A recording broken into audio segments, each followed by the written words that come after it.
नमस्ते, मैं doctor Zubair Khan, assistant professor geography, government college Bundi. आपका स्वागत करता हूं बीए पार्ट प्रथम वर्ष भूगोल की कक्षा में।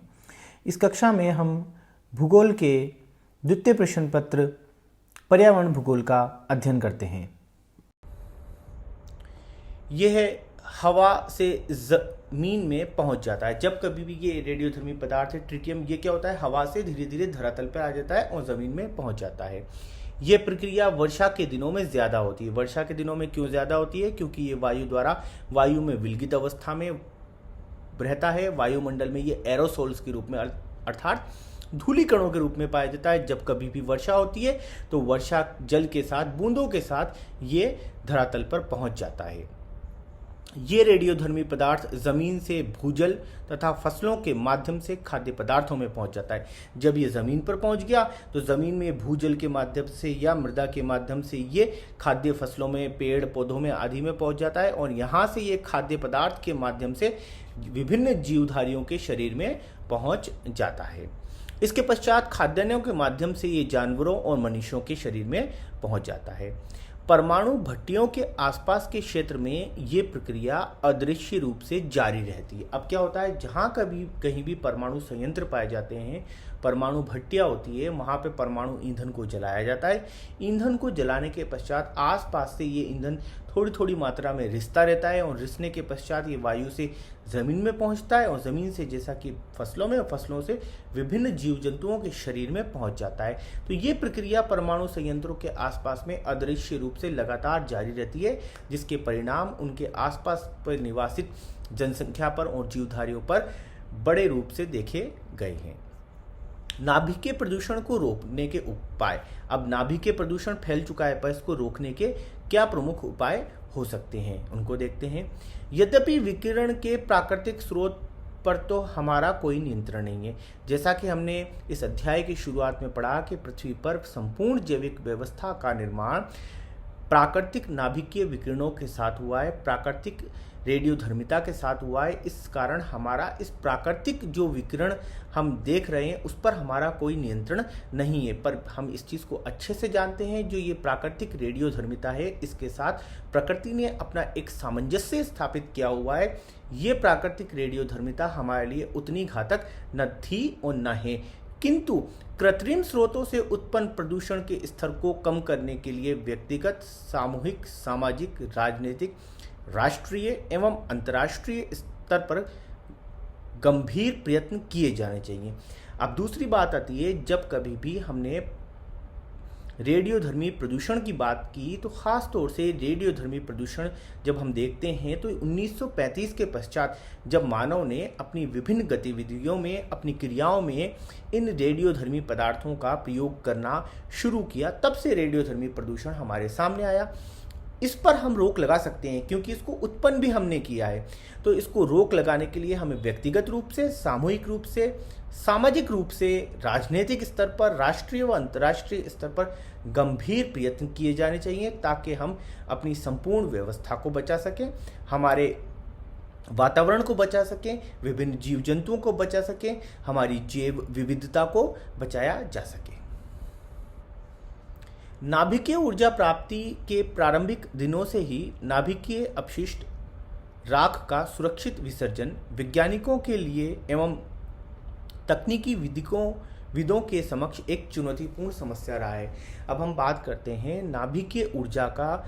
जब हम सकारात्मक रूप से प्रयोग करते हैं, मानव की सुख सुविधाओं के लिए प्रयोग करते हैं, ऊर्जा उत्पन्न करने के लिए प्रयोग करते हैं, जैसा कि हम नाभिकीय संयंत्रों में करते हैं, वहाँ पर हम इस नाभिकीय पदार्थ का ईंधन के रूप में प्रयोग करते हैं। जब ये ईंधन के रूप में जल जाता है तो इससे अपशिष्ट राख निकलती है। अब इस अपशिष्ट राख का सुरक्षित रूप से किस प्रकार से विसर्जन किया जाए, ये प्रारंभ से ही, जब से ये गतिविधियां शुरू हुई हैं तब से लेकर आज तक विभिन्न तकनीकी विदों और वैज्ञानिकों के समक्ष ये एक बहुत बड़ी चुनौती है कि हम इन अपशिष्ट पदार्थों का पूर्ण रूप से निस्तारण किस प्रकार से करें कि ये किसी भी प्रकार का प्रदूषण नहीं फैलाएं, ये किसी भी प्रकार की हानि नहीं पहुंचाएं। आज तक भी ये समस्या हमारे सामने है और हम इससे जूझ रहे हैं। यह समस्या पर्यावरण एवं मानव जीवन के अस्तित्व से जुड़ी हुई है और इस शताब्दी की अत्यंत ज्वलंत समस्याओं में से है।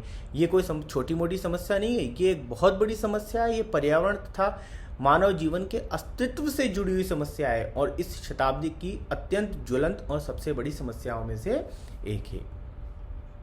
तथापि मानव जाति को विनाश से बचाने के लिए, नाभिकीय प्रदूषण को रोकने के लिए निम्नलिखित उपाय किए जा सकते हैं। अब जब नाभिकीय प्रदूषण फैल चुका है तो इसे रोकने के लिए निम्नलिखित हम उपाय करके इसे कम कर सकते हैं। इससे होने वाले दुष्प्रभावों को रोका जा सकता है या उन्हें इस सीमा तक कम किया जा सकता है कि वह हमारे लिए विनाशकारी न हो। नंबर 1, परमाणु बम तथा नाभिकीय बमों के निर्माण पर रोक लगाई जाए तथा विश्व में नाभिकीय भंडारों को समाप्त किया जाए, जिससे कि नाभिकीय युद्ध से बचा जा सके। आज इस बात की सबसे ज़्यादा आवश्यकता है कि हम नाभिकीय हथियारों के निर्माण की जो ये होड़ लगी हुई है, इस होड़ को समाप्त किया जाए, इसे ख़त्म किया जाए, क्योंकि ये बहुत ही विनाशकारी है। जब कभी भी यदि नाभिकीय युद्ध होता है तो ये संपूर्ण मानव जाति के लिए अत्यंत विनाशकारी और घातक सिद्ध होगा। अतः इस प्रकार के युद्ध से बचने के लिए इन नाभिकीय हथियारों को समाप्त किया जाए और जो नाभिकीय पदार्थ है उसको खत्म किया जाए, पूरी तरह से उसको मिटा दिया जाना चाहिए। भूमिगत, वायुमंडल में तथा जलमंडल में परमाणु बमों के परीक्षण पर प्रतिबंध लगाया जाए, जो कि अंतर्राष्ट्रीय कानून बनाकर संभव हो सकता है। वर्तमान समय में हम परमाणु बमों का परीक्षण जलमंडल में सबसे अधिक कर रहे हैं। भूमिगत रूप से भी इसका परमाणु बमों का परीक्षण होता है, वायुमंडल में भी परीक्षण होता है। इन बमों के परीक्षण पर रोक लगाई जानी चाहिए और इसके लिए अंतर्राष्ट्रीय स्तर पर कड़े कानून बनाए जाने चाहिए और सभी को उनका सर्वसम्मति से स्वीकार करना चाहिए और पालन किया जाना चाहिए।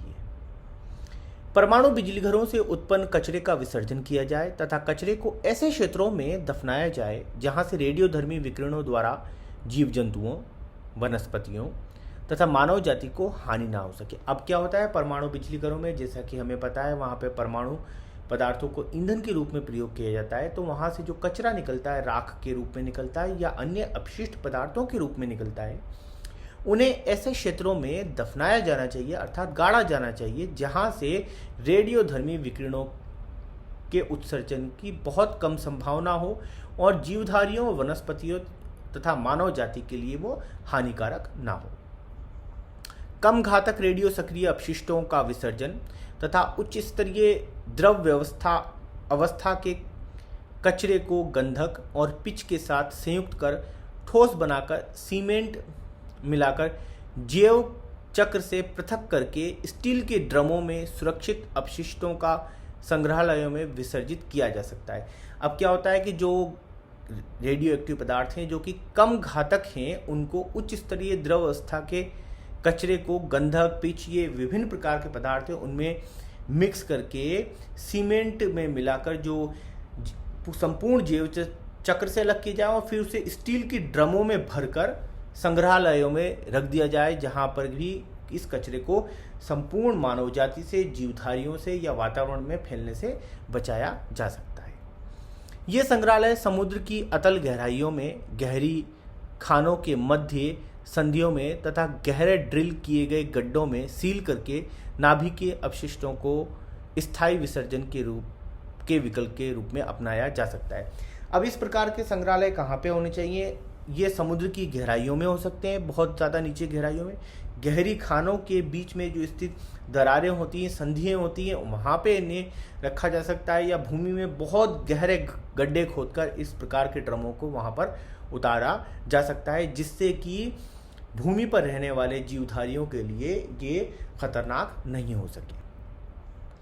उच्च स्तरीय अपशिष्टों के विसर्जन के लिए कांच के जालक बनाने का सुझाव दिया गया है। इस विधि द्वारा विखंडन उत्पादों को कांच के जाले में जकड़कर गतिहीन बना दिया जाता है। इस पर जल की क्षरण क्रिया का भी प्रभाव नहीं पड़ता। अब दूसरा सुझाव यह आया है कि एक मोटे कांच का जालक बनाया जाए, एक जाल बनाया जाए जिसके अंदर कवच की तरह उसके अंदर इन अपशिष्ट पदार्थों को रखा जाए और इन अपशिष्ट पदार्थों से, जो कि रेडियो एक्टिव पदार्थ हैं जिसकी प्रकृति लगातार विखंडित होना है, इस विखंडित होने के दौरान विभिन्न कण विकिरणों के रूप में निकलते हैं जो कि एक स्थान से दूसरे स्थान पर जाते हैं।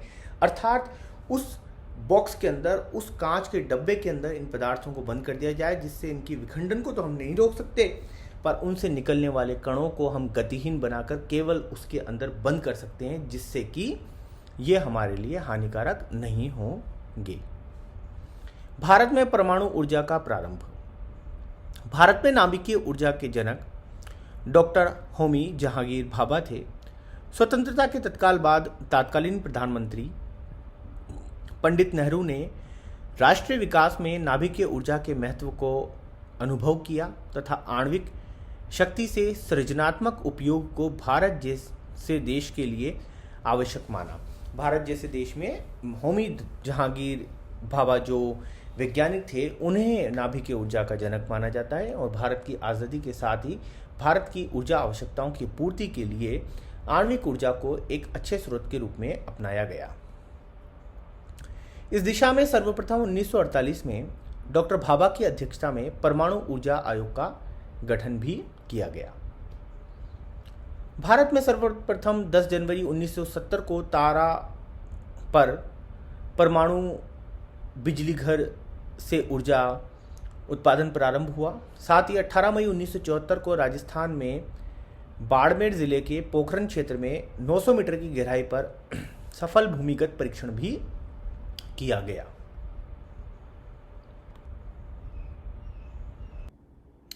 आपको असाइनमेंट के रूप में नाभिकीय प्रदूषण को रोकने के उपायों पर एक लेख लिखना है। ये एक लघुतरात्मक प्रकार का प्रश्न है जिसका उत्तर आप लगभग 200 शब्दों में दे सकते हैं। धन्यवाद, आपने ये वीडियो अंत तक देखा। जल्दी ही नए अध्याय के नए वीडियो के साथ हम फिर मिलेंगे।